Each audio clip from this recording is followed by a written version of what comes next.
अस्सलाम वालेकुम नाज़रीन। रमज़ान मुबारक का बाबरकत महीना शुरू हो चुका है। यकीनन आप लोग अपनी इबादत में मसरूफ़ होंगे।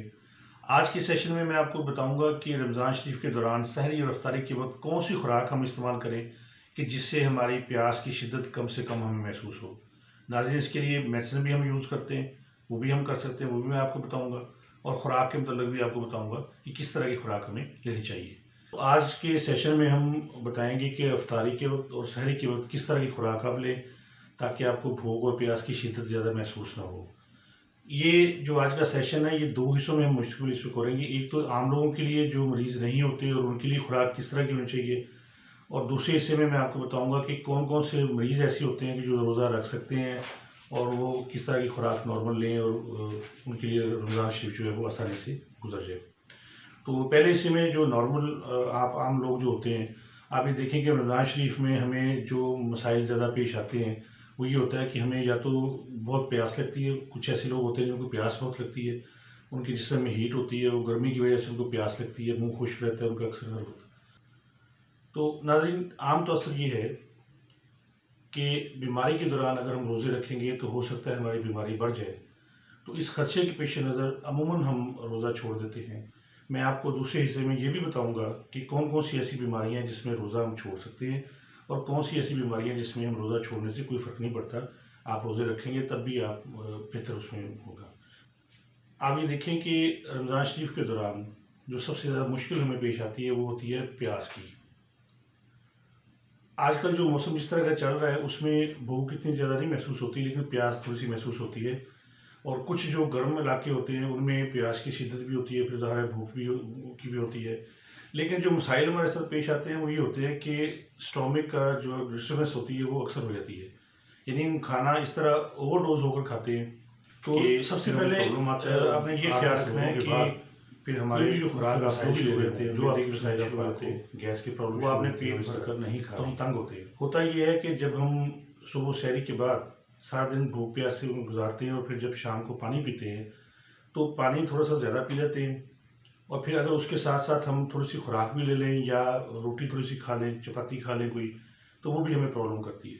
फिर एक और चीज़ है कि जब हम इफ्तारी करते हैं तो इफ्तारी के बाद जो सारी का टाइम है वो दरमियानी वक्फा बहुत थोड़ा सा होता है। इसलिए मैं जो तजवीज़ करूँगा आपको वो ये है कि आप सुबह सहरी के वक्त जो भी आपने चपाती लेनी है या आपकी जितनी भूख है, जितनी आप अपनी जिस्मानी ज़रूरत के मुताबिक अपनी भूख को कायम रखने के लिए जो खुराक लेनी है वो आप सुबह सहरी में लें। सहरी के वक्त आप एक चपाती ले सकते हैं, और अगर आप पसंद करते हैं तो आप पराठा भी एक ले सकते हैं, लेकिन एक से ज़्यादा आपने पराठा इस्तेमाल नहीं करना, ठीक है। और उसके साथ आप सुबह दही का इस्तेमाल कर सकते हैं और चाय का इस्तेमाल कर सकते हैं। यहाँ ख्याल ये रखना है, एहतियात जो ये करनी है कि सहरी के वक्त अगर आपने दही इस्तेमाल किया है तो फिर चाय इस्तेमाल नहीं करनी, और अगर आपने चाय पी है तो दही इस्तेमाल नहीं करना। बाज़ वक़्त कुछ लोग दोनों चीज़ें, दही भी इस्तेमाल करते हैं और चाय का कप भी एक पी लेते हैं, लेकिन वो कुछ नहीं होता। लेकिन 5-10 8-10 रोज़े जब गुजरते हैं तो फिर उसके बाद उनको मिर्दे के मसाइल शुरू हो जाते हैं, तो मिर्दा उसको डाइजेस्ट नहीं करता। तो आप एहतियात करें, दोनों में से कोई एक चीज़ लें जो भी आपकी पसंद हो, या कभी आप दही ले लें और कभी आप चाय ले लें। अब सारा दिन आपने सहरी से लेके इफ्तारी तक आपने भूख और प्यास में गुजारना होता है, तो फिर सबसे ज़्यादा जो प्रॉब्लम आता है वो ये होता है कि इफ्तारी के वक्त हम लोग पानी ज़्यादा पी लेते हैं। आप कोशिश करेंगे जब आप इफ्तार करें, इफ्तार करने के बाद खजूर से आप इफ्तार कर लें, किसी चीज़ से भी करें, उसके बाद आप पानी का 1 गिलास पिएँ, उसमें वक्फा दें। देखिए, हमने सारा दिन जो है, सारा दिन कई घंटे हमने पानी बर्दाश्त प्यास बर्दाश्त की होती है, हम पानी नहीं पी रहे होते, तो हमें कुछ नहीं हो रहा था। अगर आप उस वक्त आप 1 गिलास पी लेंगे, तलब उस वक्त फ़ौरन बढ़ती है, यानी जिस्मानी तलब फ़ौरन होती है कि आप दूसरा गिलास भी पिए, तीसरा भी पिए। बस ये एक एहतियात का मकाम होता है कि वहाँ पर आपने थोड़ा सा वक्फा दे के 5-7 मिनट का कोई और चीज़ खा लेनी है, खाने के बाद फिर आपने पानी का गिलास दूसरा पीना है। और कोशिश करें कि उस एक लम्हे में, उस एक वक्त में, इफ्तारी के वक्त आप 2 से 3 गिलास सिर्फ लें, या ज़्यादा से ज़्यादा 2 गिलास ले लें। अगर आपकी ज़्यादा प्यास लगी है तो आप 3 ले लें, अदरवाइज सिर्फ 2 ही गिलास लें। फिर आप अपना जो चीज़ आपने खानी है वो खाएँ, और उसके बाद फिर काफ़ी वक्फे के बाद फिर आप 1 आध गिलास लें। इस तरह शुरू में आपको 1-2 दिन प्रॉब्लम होगी, लेकिन उसके बाद आपकी जो प्यास की तलब है वो आपकी एक मखसूस हद तक आकर रुक जाती है। और इफ्तारी के बाद जो सहरी का वक्त वक्फा होता है वो बहुत थोड़ा होता है, इस वजह से फिर वो डाइजेशन नहीं होती, तो आप प्रॉब्लम में आते हैं। तो कोशिश ये करें कि गोश्त वगैरह से परहेज़ करें, तली हुई चीज़ों से परहेज़ करें, ख़ासकर इफ्तारी के वक्त पकौड़े, समोसे और इस तरह की चीज़ें ना लें। ज़्यादा बेहतर जो मैं रिकमेंड करता हूँ वो ये है कि आप चने, सफ़ेद चने, और किसी को अगर जो स्याह चने होते हैं वो भी दोनों दोनों आप ले सकते हैं, वो बॉयल करके रख लें। सफ़ेद चने बॉयल कर लें या सफ़ेद लोबिया बॉयल कर लें। और अगर हो सके तो आप बजाय रोटी खाने की रोटी ना खाएं, आप चपाती ना लें इफ्तारी के वक्त, आप जौ का दलिया बना के रख लें, वो उसके कुछ जौ का दलिया थोड़ा सा आप ले लें। तो ये जब 2-3 चीज़ें ले लेंगे तो ये आपके लिए बिल्कुल काफ़ी हो जाती हैं। ज़्यादा फिर वो शिद्दत नहीं होती, और जब आप दोबारा सहरी के वक्त आएंगे तो फिर आप एक चपाती या परोठा जो आप खाएंगे वो बड़े आप सुकून से आराम से खाएंगे। अफ्तारी में आपको कोई ना कोई फ्रूट भी लेना चाहिए, जैसे सेब है या कोई ऐसी चीज़ें। लेकिन जो चना चाट आप बनाएंगे उसके अंदर भी सफ़ेद चने या काले चने या लोबिया कोई भी चीज़ आप लें, उसमें प्याज, खीरा, टमाटर डाल लें, और सौगी, किशमिश, बादाम वगैरह डाल लें। अपने जो आपको पसंद हो अपने जायके के मुताबिक आप उसमें चीज़ें डाल लें। दही का रायता हल्का सा साथ बना लें। इसी के अंदर आप सेब के भी कुछ पीस काट के आप बीच में डाल सकते हैं, यानी सेब या कोई और फल भी आप इसमें डाल सकते हैं। तो ये जो आपका चने चाट बनेगा, मिक्स बनेगा, ये एक बेहतरीन एक आपका बन जाएगा खाना। इसमें ताकत के लिए भी तमाम चीज़ें मौजूद होंगी जो आपके जिस्म को तवानाई भी देंगी, और आपको भूख का भी सारा भूख भी नहीं लगेगी। तो रोटी या चपाती या इस तरह की कोई चीज़ खाने की आपको ज़रूरत नहीं है। तो ये तो है नॉर्मल जो आप अफराद हैं, यानी सहरी के वक्त भी आपने थोड़ा सा खाना है, और अफ्तारी के वक्त खासकर परहेज करना है आपने, कि ओवर ईटिंग आपने नहीं करनी। अब आ जाए मरीजों की तरफ।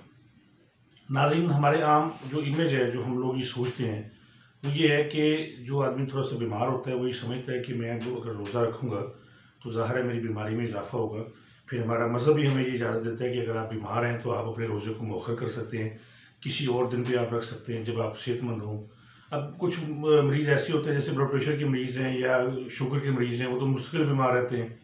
तो अब जो रमज़ान शरीफ हमें आता है तो फिर उसमें वो उनको प्रॉब्लम आता है, उनका दिल करता है कि हम रोज़े रखें, लेकिन वो डरते हैं कि बीमारी बढ़ जाएगी और इस तरह हो जाएगा। तो उसमें आप ये ज़हन में रखें कि शुगर का जो पेशेंट होता है उसके लिए रोज़ा प्रॉब्लम करता है, कि वो उसकी शुगर जो है वो कम है या ज़्यादा है तो वो प्रॉब्लम करती है। जैसे ही पानी की कमी आएगी तो उसको वो तकलीफ़ होती है। इस तरह जो जोड़ों के दर्द के मरीज़ हैं, जो sciatica के मरीज़ हैं, या उनको गाउट है, वो मरीज़ भी रमज़ान शरीफ में रोज़े का रखते हैं तो उनको भी जैसे ही पानी की कमी होती है जिस समय, तो उनको प्रॉब्लम आता है।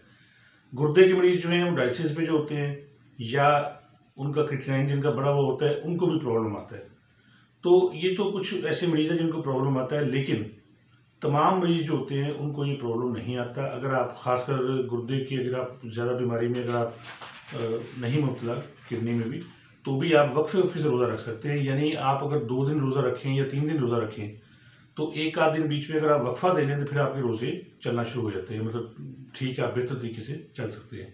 यानी पानी की कमी वो 1 आध दिन में फिर पूरी हो जाती है।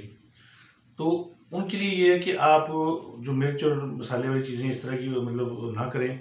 और अगर आप कोई भी, चाहे वो मरीज़ हो या नॉर्मल, जो पहले फेज़ वाले मैंने आपको बताया जिनको प्यास ज़्यादा लगती है, वो अगर ब्रायोनिया 1 एम की एक खुराक ले लें, किसी भी होम्योपैथिक डॉक्टर से आप मशवरा करें, उन्होंने कहा कि ब्रायोनिया 1 एम की एक खुराक हमें दे दें, वो पूरे रमज़ान में आपके लिए काफ़ी होगी, एक ही खुराक काफ़ी होगी। अगर आप दूसरे तीसरे दिन लेना चाहते हैं, या जो होम्योपैथिक डॉक्टर्स हैं जो मेरी ये वीडियो देख रहे हैं, तो वो ब्रायोनिया 30 और सल्फर 30 मिला के भी अपने मरीजों को दे सकते हैं, कि वो हर दूसरे दिन या तीसरे दिन वो एक खुराक ले लें, तो आपका पूरा रमज़ान शरीफ इंशाल्लाह बेहतर गुजर जाता है।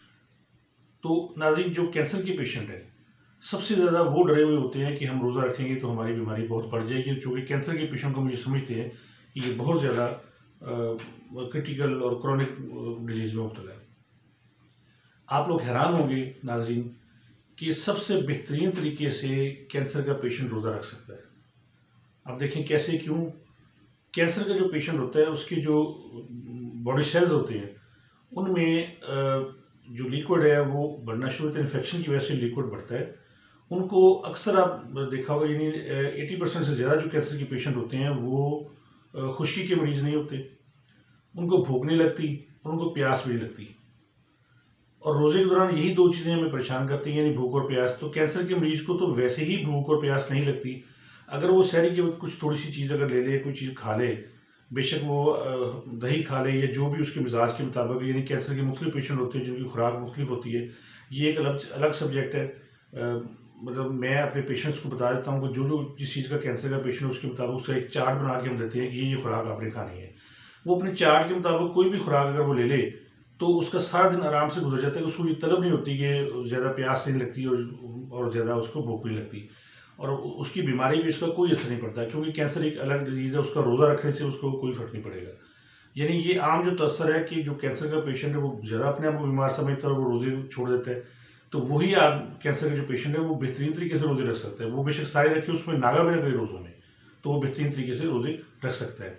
और नाज़रीन, ये भी आप देखें कि जो रमज़ान शरीफ का हमारा महीना आता है, ये जब गुजर जाता है तो फिर दोबारा ये वक्त हमारे पास नहीं आता। जो रोज़े आप पे फ़र्ज़ है, ये जो एक रोज़ा गुजर गया, ये आपको सारी ज़िंदगी दोबारा नहीं मिलना।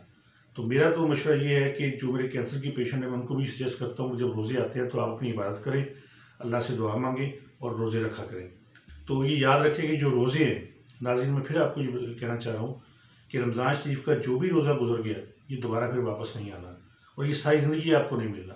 इसलिए इसका ये वक्त ज़ाया ना करें और रमज़ान शरीफ में रोज़े अपने पूरे रखने की कोशिश करें। यहाँ ये भी मैं आपको बताता चलूँ, उसकी ये अलामत भी आप देखें कि कैंसर के जितने भी पेशेंट होते हैं उनके मुँह में पानी ज़्यादा होता है। बाकी हम जो कैंसर के पेशेंट हैं उनको हम इसी अलामत की बिना पर मर्कसाल यूज़ करवाते हैं, और हर कैंसर के पेशेंट को मर्कसाल तकरीबन काम करती है। उसमें वो पेन को भी रोकती है और उसके बॉडी सेल्स को भी नॉर्मल करने की कोशिश करती है। तो मर्कसाल is a very important remedy for cancer patient. तो उसकी अलामत ये होती है कि उसमें मतलब पानी की ज़्यादती होती है। तो ऐसा पेशेंट तो आराम से रोज़े रखिए, उसको प्रॉब्लम ही नहीं आता, उसका मुँह खुश्क ही नहीं होता, ना उसके बॉडी सेल्स खुश्क होते हैं जिसकी वजह से वो रोज़ा छोड़ दे। तो मैं अपने तमाम कैंसर के पेशेंट को एडवाइस करूँगा कि वो रोज़े में लाज़मी रखें। और नाज़रीन, जब आप सहरी के वक्त उठते हैं तो एक मामूल बना लें कि सहरी के वक्त, सहरी खाने से पहले आप वज़ू करके तो 4 नफल पढ़ें, 2-2 नफल करके आप तहज्जुद के नफल पढ़ें। तहज्जुद की नमाज़ पढ़ने का इससे बेहतरीन मौका जो नहीं भी पढ़ रहे होते, आजकल ये आप पढ़ सकते हैं। जब सहरी खाएँ तो उससे पहले आप तहज्जुद अदा कर लें, और उसी तरह फिर आप बावज़ू होते हैं, फिर आप अपनी सहरी खाएँ, उसके बाद आप फजर की नमाज़ पढ़ें, तो आपका सारा टाइम जो है वो इबादत में गुजर जाता है। और एक बात नाज़रीन याद रखें, आपकी बीमारी ये अल्लाह ताला की तरफ से ही दी हुई होती है। हम डॉक्टर कुछ नहीं कर सकते, दवाइयाँ कुछ नहीं कर सकती जब तक कि अल्लाह ताला आपसे राज़ी नहीं होगा।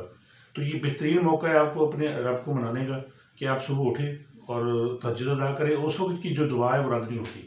उस वक़्त आप अपनी सेहत की दुआ करें, और दूसरे जो मरीज़ हैं, जो कैंसर के पेशेंट होते हैं, उनके लिए भी आप सेहत की दुआ करें। तो बिल्कुल भी आप रोज़े ना छोड़ें। जो कैंसर का पेशेंट है वो रोज़े रखना शुरू करे। आप देखेंगे इंशाअल्लाह वो बेहतरीन तरीके से अपने रोज़े भी पूरे करेगा और उसकी तबीयत भी आहिस्ता-आहिस्ता बेहतर होना शुरू हो जाएगी। फिर उसमें दुआओं का भी अमल दखल है।